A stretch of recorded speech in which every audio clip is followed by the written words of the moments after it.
Subhanallah. Assalamualaikum sahabat. Hari ni Pak Su nak buat sup gearbox.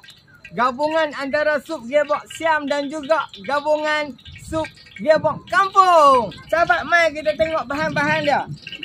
Bila minyak dah panas, masukkan bawang besar, bawang merah, halia, bawang putih yang Pak Su dah blender. Masukkan pat sekawan. Masukkan halia, bawang putih dan juga bawang besar yang Pak Su iris.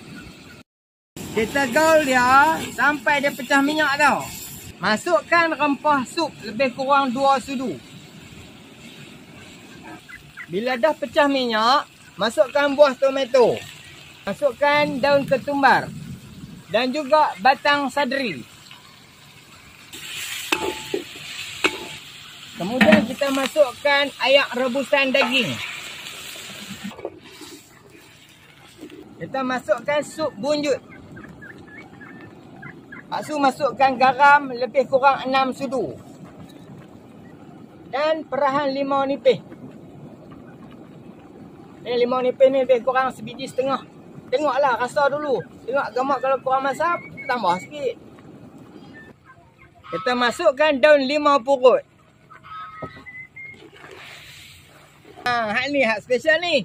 Pak Su rebus sampai empuk. Kemudian kita buh dalam ni Pak Su. Subhanallah. Kemudian masukkan daun bawang dan daun sup. Masya Allah, subhanallah.